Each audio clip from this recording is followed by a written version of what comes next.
Pero ganun pa man, ginagawa naman po ni Chairman Luistro ang tamang proseso at ibinibigay ang pagkakataon.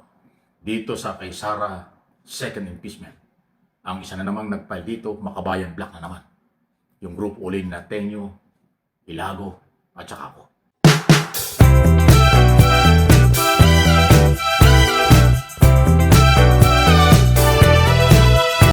Hindi na po mababago ang desisyon ng Committee on Justice dyan po sa impeachment ni Pangulong Marcos Jr.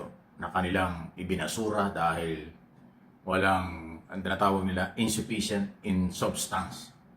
Walang basihan, walang angkop o sangkap, buod or laman ang inendorso ng Makabayan Black sa impeachment na ito. Matapos nga ang dalawang botohan yan tungkol yung complainant ng mga Makabayan Black at saka ni Atty. De Jesus, tama ba yun? Ay 47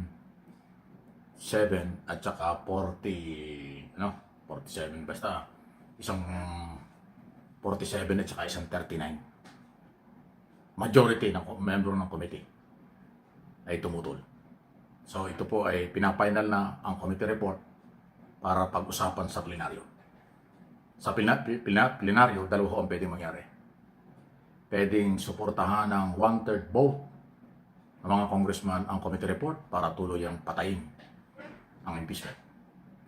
Pwede namang harangin ng another 1/3 vote ng Kongreso ang committee report para ibalik sa committee at ituloy ang hearing. Yan po yung pwedeng mangyari.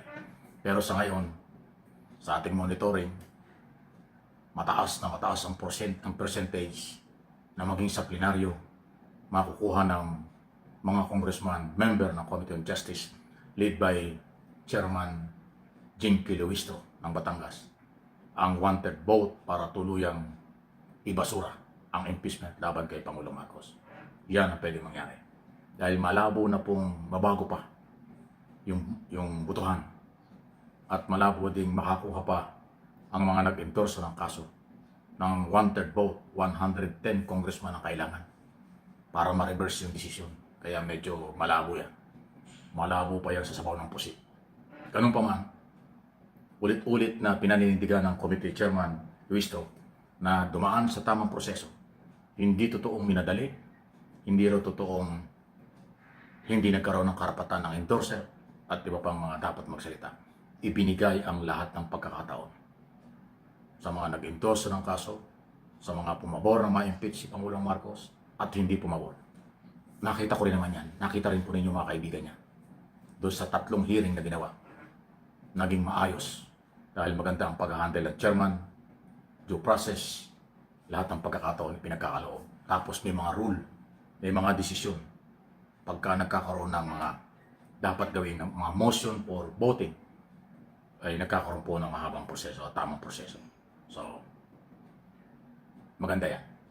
Kaya kung tinatalakay ito, kasi ang susunod na tatalakayin ng komite sa ilang araw na lang ay second impeachment ni Sara Duterte, Vice President.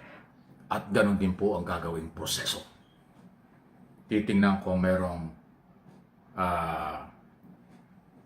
sufficient in form or sufficient of substance. Ang substance, tinatawag. Tama ba yung pagpapile ng kaso? Tama ba yung meron bang laman yung reklamo? Yung ibig sabihin niya. Medyo iba po ito. Kung yung magugunita ang karamihan sa mga member ng komite or ilan sa mga member ng Committee on Justice ay kasama yan doon sa prosecutor na binuo noong nakaraang taon kung natuloy yung unang impeachment. Kung hindi hinarang ng Supreme Court, yung mga member ng unang komite ay kasama doon sa prosecutor. Isa dyan si Chairman Luistro, member ng prosecutor yan. Vice Chairman Flores ng Bukidnon, member ng prosecution team. Congresswoman Zamora ng San Juan City, Vice Chairman din ng komite, member din yan. Si Congressman Choa ng Maynila, member din yan. Actually, ang nawala lang yata sa mga member ng komite dahil namatay na si Congressman Acop ng Antipolo. Halos yung 11 o 10 ng mga member ng prosecution kung natuloy yung unang impeachment ay nandyan pa sa Kongreso at member ng Committee on Justice ngayon. So wala tayong magagawa. Yung chairman at mga member ng committee, prosecutor, pero sila ang chairman ng committee, sila ang didinig dito sa kaso ni Sara Duterte. Dahil wala namang ibang committee na pwedeng mag-handle ng impeachment kung hindi exclusive yan sa Committee on Justice. Pero ganun pa man, ginagawa naman po ni Chairman Luistro ang tamang proseso at ibinibigay ang pagkakataon. Dito sa kay Sara second impeachment, ang isa na namang nag-file dito, Makabayan Black na naman. Yung group uli na Tenyo, Ilago, at saka ako. Sila yung nag-endorso, nagalaw ng Makabayan Black, na bayan muna. Yung Colmenares at iba pa. Yung second impeachment, civil society ito, kaparian, abogado, professional, estudyante, lahat ng sektor. Ang nag-endorso naman, si Congresswoman Laila de Lima at Congressman Sindanya, Akbayan at saka mamamayang party list ni de Lima. Bibigyan din po yung mga yan, 5 sila. 2 nag-endorso sa civil society, 3 nag-endorso sa Makabayan Black Complaint. Lahat sila bibigyan din ng pagkakataon. Kung yung mga ngalita, si de Lima ay isa sa mga congressman at member ng komite tumutol doon sa impeachment ni Pangulong Marcos. Itong Makabayan Black, sila yung complainant niyan, endorser. So ngayon, magkasama sila na parehong impeachment complaint laban kay Sara Duterte. Kaya doon pa lang magkakaiba na. Kaabang-abang.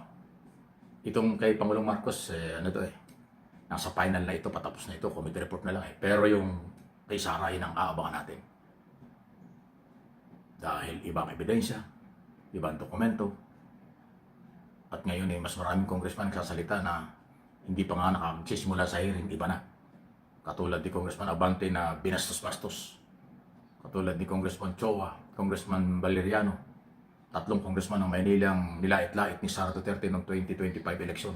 Dinayo pa ni Sara Duterte ang Maynila para sirain, personalin yung 3 congressman para daw matalo. Kaso hindi naman natalo. Nakabalik at nanalo. Hindi naniwala ang taga 6th District ni Abante, 2nd District sa Tondo ni Valeriano, at mamamayan ng 3 distrito ng Maynila, ang downtown ng Maynila, sa mga banat ni Sara Duterte. Sa halip, binoto nila yung 3, nakabalik, at ngayon ay member ng Committee on Justice. Doon pa lang, para may idea kayo, for information lang, malaki ang problema ni Sara sa second impeachment.